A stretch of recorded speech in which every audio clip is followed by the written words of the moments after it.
हरिशरणम्।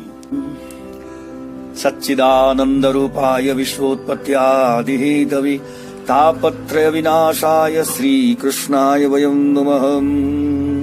यं प्रव्रजन्तमनुपेतमपेत कृत्यं द्वैपायनो विरह कातर आजुहाव पुत्रेति तन्मयतया तरवोऽभिनेदुः तं सर्वभूत हृदयं मुनिमानतोऽस्मि। यस्वानुभावमखिलश्रुतिसारमेकम् अध्यात्मदीपमतितितिर्शतान्तमुन्धम् संसारिणां करुणयाः पुराणगुह्यं तं व्याससूनुमुपयामि गुरुं मुनीनाम्।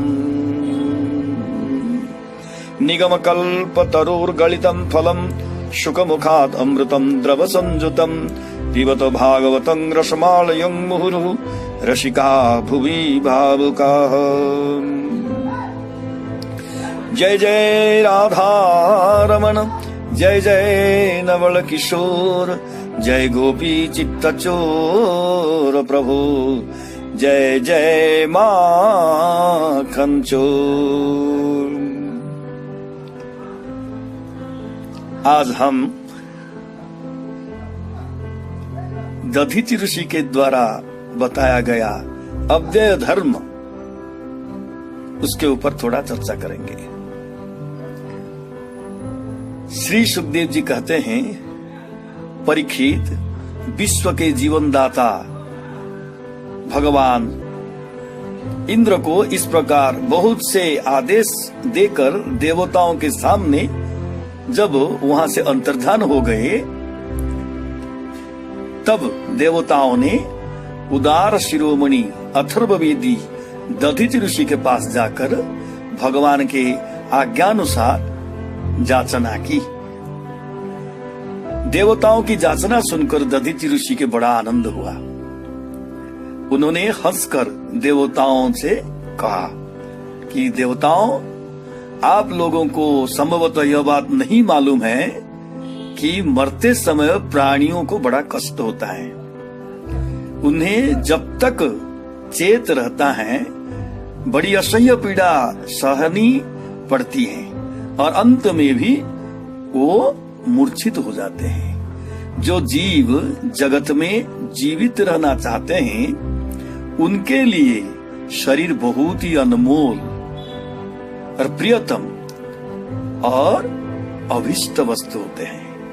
ऐसी स्थिति में स्वयं विष्णु भगवान भी यदि जीव से उसका शरीर मांगे तो कौन उसे देने के साहस करेगा?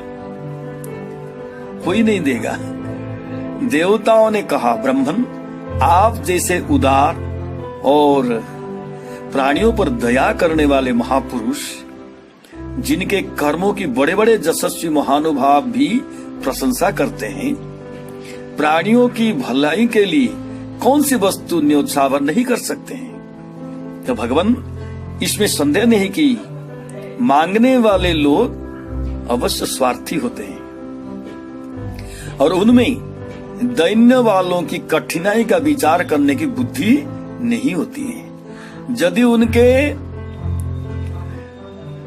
उतनी समझ होती, उनमें इतनी समझ होती तो वे मांगते ही क्यों? इसी प्रकार दाता भी मांगने वाले की विपत्ति नहीं जाना, अन्यथा उसके मुंह से कदापि नहीं न निकलती। इसीलिए आप हमारी विपत्ति समझकर हमारी याचना पूर्ण कीजिए। दधीचि ऋषि ने कहा, देवताओं, यह लीजिए, मैं अपने प्यारे शरीर को आप लोगों के लिए अभी छोड़ देता हूँ। बड़े बड़े महात्माओं ने इस अविनाशी धर्म की उपासना की है। उसका स्वरूप बस इतना ही है कि मनुष्य किसी भी प्राणी के दुख में दुख का अनुभव करे और सुख में सुख का अनुभव करे। जगत के धन जन और शरीर आदि पदार्थ सबके सब क्षणभंगुर हैं। वे अपने किसी काम के नहीं आते हैं और अंत में दूसरे के ही काम आएंगे। ओहो, यह कैसी कृपणता है! कितने दुख की बात है कि यह मरण धर्मा मनुष्य इनके द्वारा दूसरों का उपकार नहीं कर लेता है। अथ स्वामी गिरिधारी लाल कृता बाल प्रबोधिनी टीका। जह पुमान भूतानां दयया अध्रुवेण अनित्येन आत्मना देहेन धर्मं जशोवा न ईहेत न संपादयेत सस्थावरेरपि शुच्यः स्थावरेभ्योऽपि जड़ इति अर्थः। एवं साधारण प्राण्यर्थं देहत्यागोऽपि उचितः भवन्तस्तु त्रिलोकरक्षका देवाः अतो जुष्मत् अर्थत्यागे तु सर्वलोकोपकारेण महाफलं भविष्यति इति अत्र कसन्देह इति सूचयन् संबोधयति। हे नाथः, हे देवाः, हे वृन्दारकाः, आत्मा स्वयंभूतानां शोकेन शोचति हर्षेण च हृष्यति। तस्य जो धर्मः अर्थात पुण्य विशेषः स एतावानेव अव्ययः अक्षयः इति अन्वयः। जतः पुण्यश्लोकैरुपासितः एतत् धर्म सेवयैव ते सत्कीर्तयो जाता इति अर्थः। एवं धर्मं निर्णीय तंगकर्तारं निन्दति अहो इति। स्वं वित्तं ज्ञातः पुत्रादयो विग्रहो देह स्थैर्जत जो मर्त्यो नोपकुर्यात् परोपकारं न कुर्यात् यदि तदा तस्य अहो दैन्यमहं कष्टं तस्य जीवनं केवलै दैन्येन दुःखभोगार्थं एव इति अर्थः। न च धनादिषु स्वकीय दुराग्रह कर्तव्यो मरणान्तरं स्व शृगालादि भक्ष्यत्व प्रसिद्धे इति आह पारक्यैरिति। न च परोपकारं विना तेषां अन्यत् फलम् अस्ति इति आह।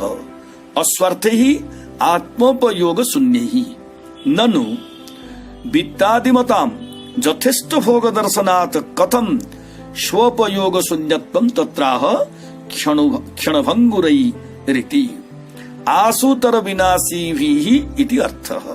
तथा च देह निर्वाहाद्यर्थ भोगस्य अदृष्टाधीन